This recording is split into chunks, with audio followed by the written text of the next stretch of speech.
What is up, Impact Nation? Welcome to another episode of the Anthem of Impact Wrestling Show. I'm your host, Jason, as always. Doing this kind of for the first time right after the show, mainly just because I don't work tomorrow, so I can stay up a little bit. I mean, I gotta have a little bit of trusty coffee with me. Help me get through the night, because I did work today, so I've been up since like 4 o'clock this morning, so we get to like that 9 o'clock hour. I start getting a little tired, but I'm going to push through to give you guys a good review, because the way my weekend lays out this weekend, I want to get my Redemption preview and prediction show out to you guys tomorrow, so then it's available all weekend to watch. Try to maximize that weekend for that show, and get this review of tonight's episode of Impact from obviously April 19th, 2018 out of the way, get it done. Hopefully everybody's still up and is able to watch this tonight, watch this tomorrow, and then tomorrow sometime about early afternoon time probably is whenever I'll be able to have that predictions and preview video for Redemption that will be happening on Sunday. So, and then of course I'll do a review show on Monday for that pay-per-view. So be looking out for those videos coming out this weekend. So let's go ahead and just jump on in to this another good episode of Impact Wrestling. Not much of a go home, in all honesty. That's one thing that so far Impact, no matter who's kind of been running creative, has not been able to capitalize on too well. The go home shows going into a pay-per-view, whether it was Slammiversary or Bound for Glory, now Redemption. It seems like it just lacks a little bit of really emphasizing, hey, there's a pay-per-view this weekend. Now, they ran a lot of ads, sure, and then towards the end they did a lot of video packages hyping those matches, which was fine. That's great. But there was nothing that really happened on the actual show of like as far as like inside the Impact Zone. There was really no storyline continuations. There was kind of like an ending for I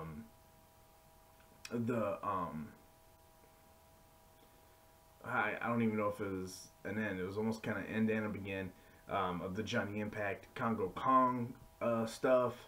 The only thing that really happened in ring wise that furthered a storyline that's gonna happen on Sunday was the Sooyoung and Ali stuff. So. But outside of that, like the stuff that we did see was good. It was fun. It just if I was doing a go home show, I would be doing it more just full blown geared towards Redemption, to get people hyped that way. But anyway, let's just go ahead. We'll start from the very top.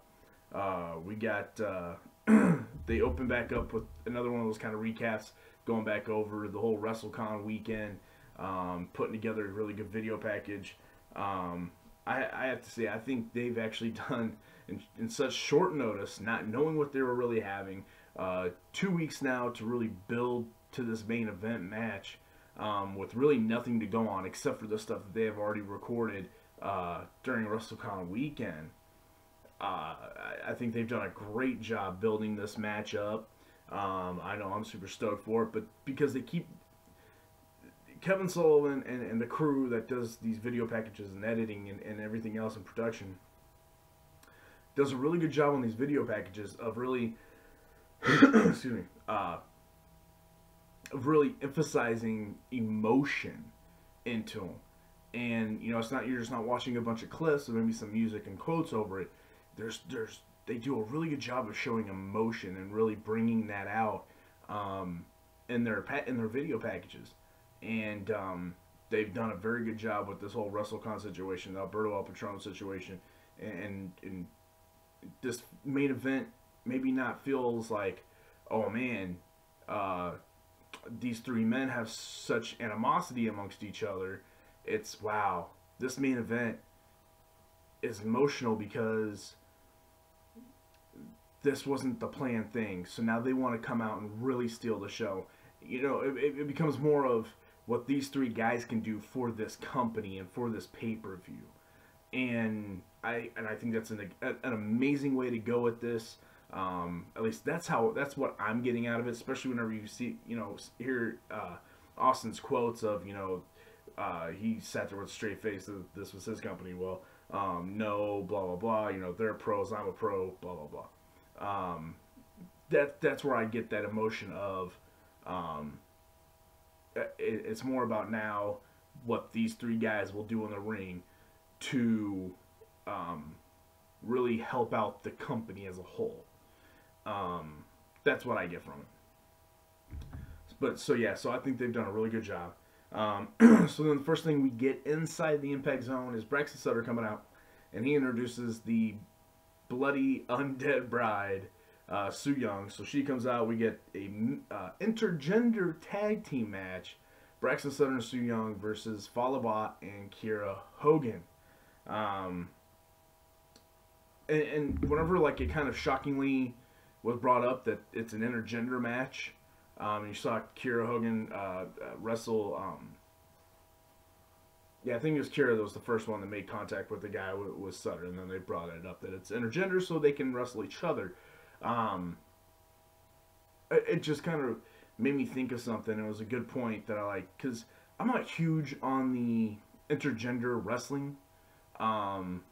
Look, I get it, wrestling's fake, but the whole point of wrestling and the reason why a lot of people like it is because it's a work, and I know it's a work, but I still want to get worked, and it's hard to get worked, as a fan, whenever you see, somebody like, let's say, let's just like Kiera Hogan were to wrestle Falaba or to wrestle KM or something like that, which happens a lot, especially in Lucha Underground. I can still respect the match and have fun watching it. I'm just not huge on it. And I think Impact does it over the years so far. Over the years, I think that they have used it sparingly and whenever it makes sense, and just kind of, in a good, lighthearted or different way. Like whenever Gail was in that really bad time where they just used a bunch of random old video clips and then they try to pass it off as like this was this big tournament. I can't remember what the hell the name of it was. But Gail wrestled in that to go for the World Heavyweight Championship. And it was kind of believable because I think she wrestled like Crazy Steve first. Okay, that's somebody that she can wrestle. And then she wrestled somebody else, and then that's whenever she lost. And I can't remember who that second person was. But stuff like that. Men and women have kind of gotten into it with each other before, just whether it be during beatdowns or different random things. So, excuse me. So, they've done it different times before. They use it very sparingly. And again, they do it whenever it makes sense. It's not just, and that's kind of like the new thing. And I get it for like the real small independent promotions, like your local independent promotions. I totally get it why they do that, because there's not as many women wrestlers out there, especially really good ones, compared to the men.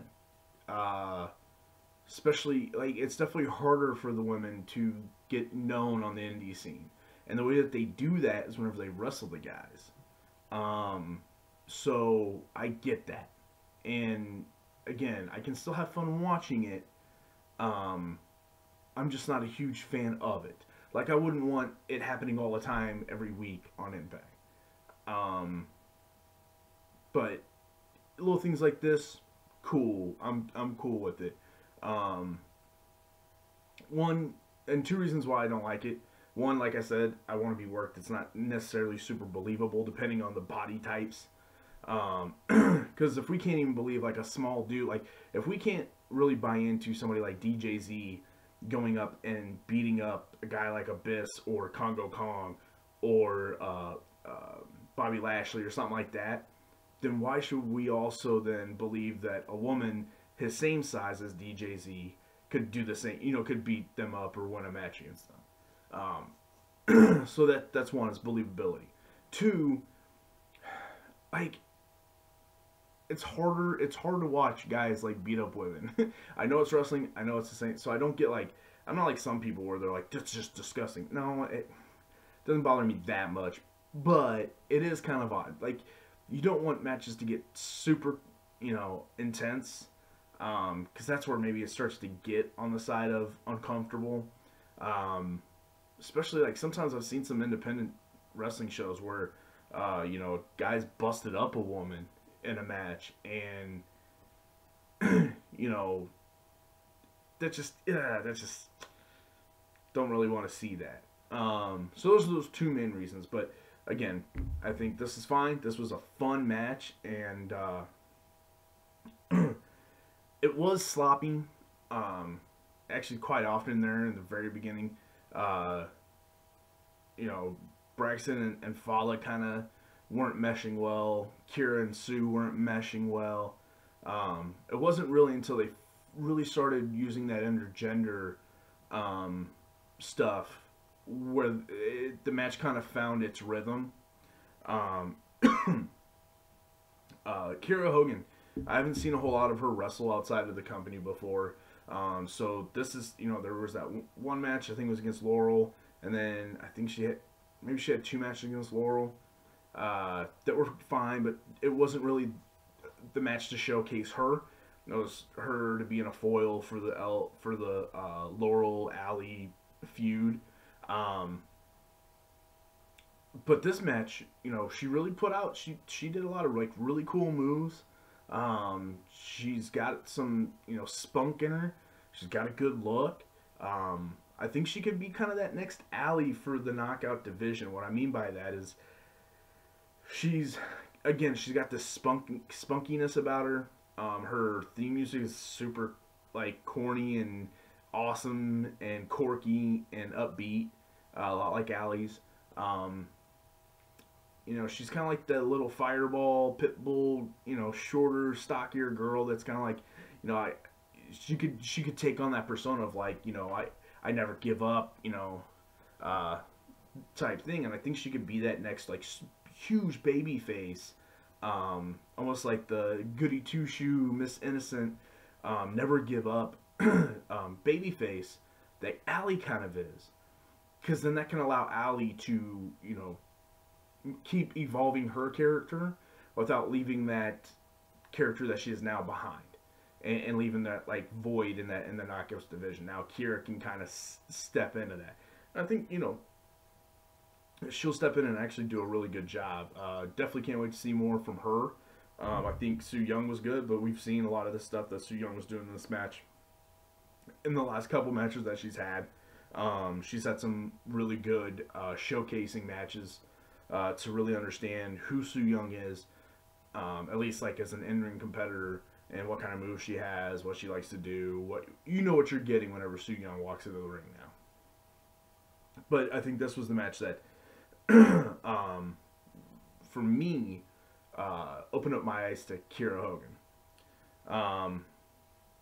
Sooyoung does get the win. One spot I thought was absolutely hilarious. She brought in the kendo stick and hit Fallah Bah. Of course, you know, doesn't phase him, turns around and does his no, no, no, no. That was great. I laughed out loud. I'm sitting by myself. I just started laughing out loud. It was funny. But Sooyoung does get the win. I would like to see some more backstage stuff or some pre-tape stuff. Kind of maybe at least, like, they don't have to go full blown and give us all the details, but I'd like to see some kind of interaction between Braxton and Sooyoung, just to kind of get maybe an understanding what their relationship is, if there really even is one. Is it, you know, what's going on? Because right now we're just kind of in the dark and doesn't really make a whole lot of sense, outside of the fact that, you know, he has something against Allie and he wants to now, you know, Allie ruined his life, now he wants to ruin Allie's life type thing. Outside of that, we don't know why he is now paired up with Sooyoung. And I'd like to get at least a little something just to, you know, so we kind of have a little bit of understanding. After, excuse me,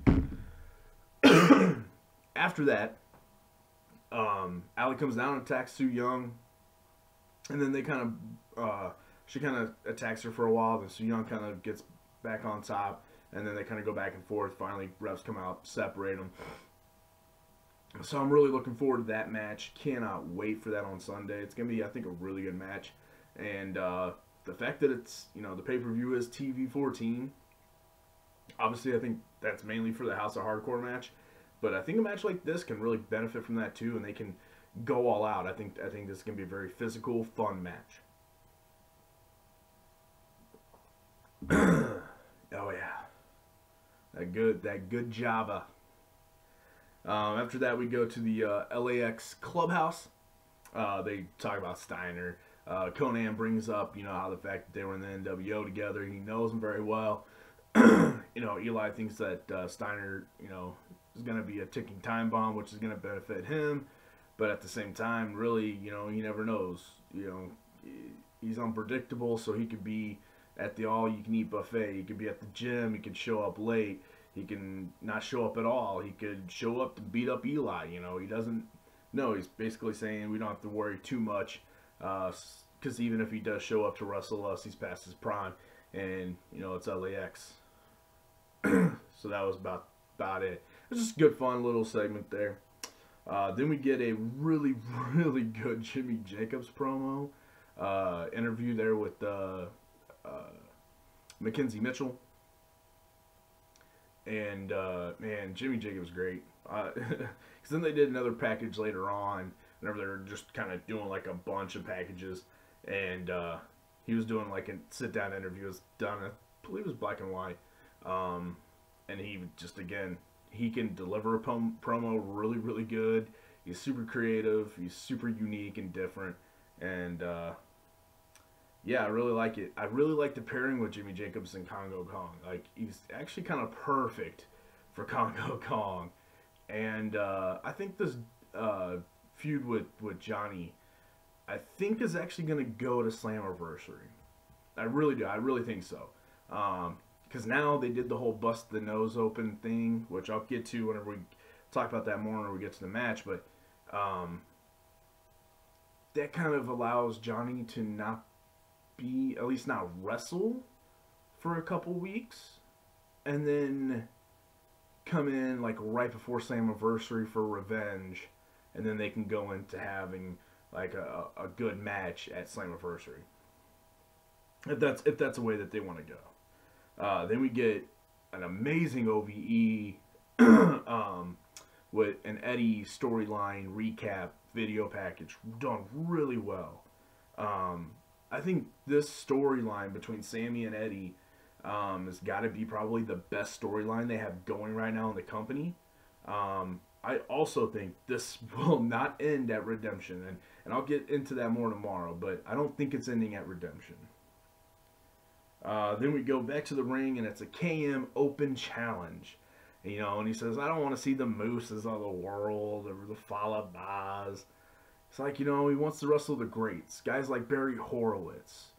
Like the Brooklyn Brawlers. Like Dwayne Gill, who is Gilbert, for people that don't know. Of course, a lot of these names are really old, so a lot of these fans, a lot of you guys out there that are young, probably don't know any of those names. But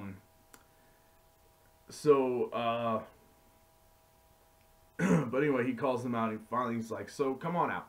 And it's not the person he wanted. It is Brian Cage, the Machine. And in fact, I think I'm going to start calling him Swolverine. And I didn't come up with that, but I got a Pro Wrestling Crate box, and if anybody else got that, they know that they got a pin, and it's a Brian Cage, and over the top it says Swolverine. Yes, that is an amazing nickname, the Swolverine. That's what I'm going to call him. Brian Cage is now the Swolverine. If I ever say Swolverine, you guys know who I'm talking about. So he answers the call. KM was great. Even the promo leading up to Brian Cage coming out, that was great. But then he gets in the ring, and KM's like, nah, man, I wasn't really talking about you. Because we're boys, man, we're tight, right? Fist bump, bro. That was great. I love that part, the fist bump, bro stuff. But the Swolverine wasn't having it, and beat the shit out of KM, and it was marvelous. Yeah, that was good. Brian Cage wins. He's going into a 6-way matchup at Redemption, which I will also go over tomorrow. After that, we finally get the Congo Kong versus Johnny Impact match. Congo pretty much controlled most of the match. I thought Johnny, the way, since he's so athletic and everything, he sells really well in a match with Congo Kong. He really emphasizes everything that he does, and since he's so athletic, and nothing seems too clunky or anything, he's just really good at it. Makes Congo Kong look even more of a monster than he is. Johnny kind of starts to make a little bit of a comeback, but not really. They go to the outside. Congo Kong kind of takes out Impact as he tries to jump off the steel steps, knocks him down. Then he does his somersault splash onto Johnny in between the pole and the steel steps on the floor, which looked really sick. Then, of course, they start doing a plan where they're picking up the steps. They're going to do something with it. The ref's trying to stop him. Congo Kong takes out the ref, so that pretty much throws out the match. And then they set the steps up on the ring apron. It's kind of odd.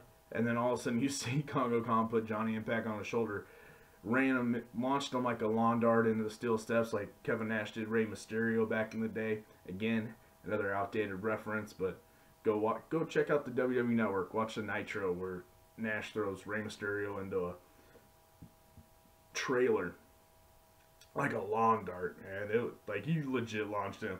This one was more like Congo Kong just kind of rammed him into the steel steps. Then of course they played off like it broke his nose or did something like damaged his mouth, but busted him open. Pretty sure that was just a blood capsule though. I think that's what it kind of looked like to me. But then they played it up even more in the back with the doctors looking at him and looking like they were looking at his nose a lot. So I think they're going to play it off like it was a broken nose. So again, like I said, I don't think this is ending here. Like, I think this is going to take a while. And I think this feud will end at Slammiversary. Maybe in a Monsters Ball match or something like that. But yeah, I think this will definitely end there. This will give Johnny something to do while they're probably, dealing with some other stuff in the main event scene. And then, of course, this also helps elevate Congo Kong, who will probably eventually end up in that main event scene and winning that title at some point. Yeah, so I guess technically, that was kind of the main event. I know obviously the main event, they were hyping the main event to be the triple threat, but that was a replay of another night, so I don't necessarily count it as much of a main event. But yeah, so the rest of the night was basically just a bunch of just hype packages for the pay-per-view. Then we got the amazing triple threat match from WrestleCon weekend, which again, I don't really need to say much about it. I already did a video on it. If you guys want to know what I had to say about it, go check out my video of Lucha Underground versus Impact Wrestling from WrestleCon. It's on this channel. Just look it up. I went over all the matches. It's definitely worth a watch. If you guys haven't seen the full thing on Twitch, the full event, go on Twitch. Watch the event. It's amazing. All the matches were great. And that match, that triple threat match, wasn't even match of the night. It was maybe the third match of the night. I mean, that whole event was great.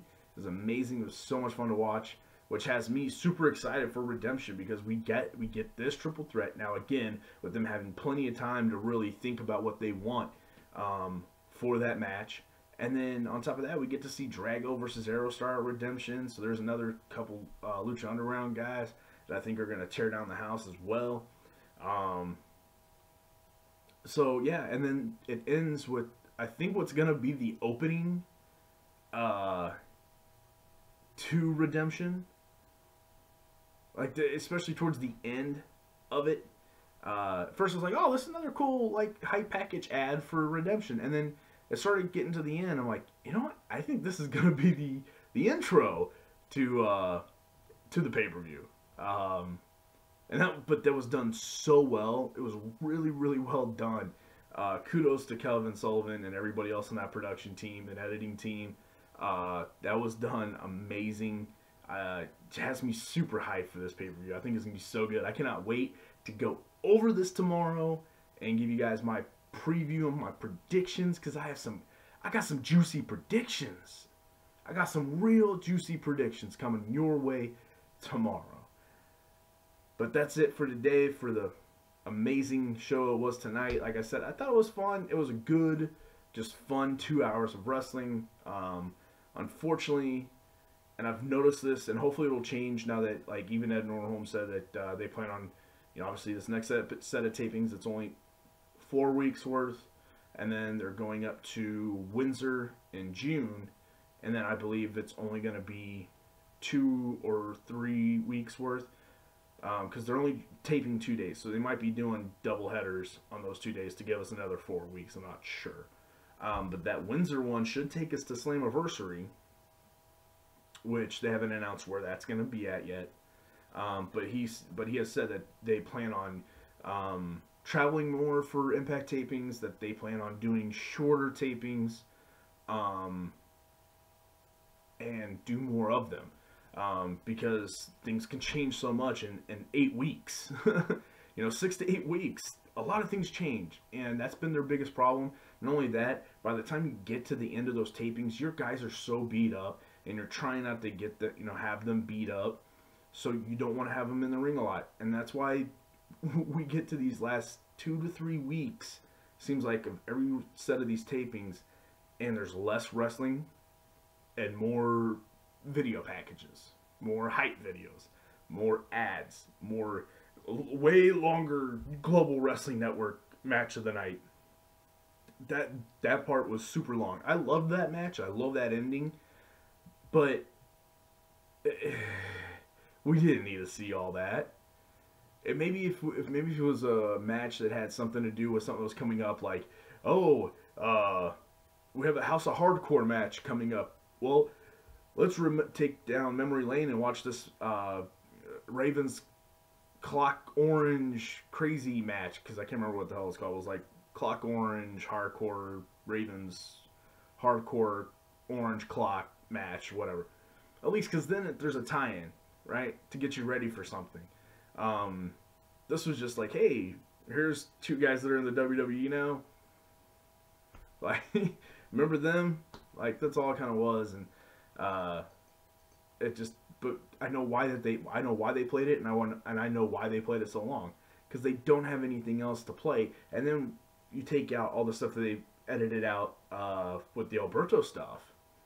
I mean, you have even more time to fill, so you got to fill it up with this stuff. So I understand it all, but it's one of the downfalls of taping 6 to 8 weeks at a time. And the episodes that probably need the most bulk of stuff, they just haven't. So hopefully that stuff changes going forward. I can't wait. I have full belief in the team that they have in place right now, because they've been knocking stuff out of the park and doing a lot of good things. So I have full faith in them. I'm just saying that was my only gripe with this episode this week. As a go-home show, just wasn't the best, and I feel like I said that going into Bound for Glory too, saying, it was a good show, just for a go-home show, it just wasn't very go-homey, if you will. But anyway, guys, again, check out my video that's going to be coming out tomorrow, my preview and prediction show for Redemption. Will be coming out tomorrow on Friday. early afternoon. And by early afternoon, I mean anywhere between like about 11 o'clock to 1 o'clock, somewhere in there. It should be coming out. Yeah. So anyway, guys, I'll see you guys tomorrow. Impact Nation. Peace.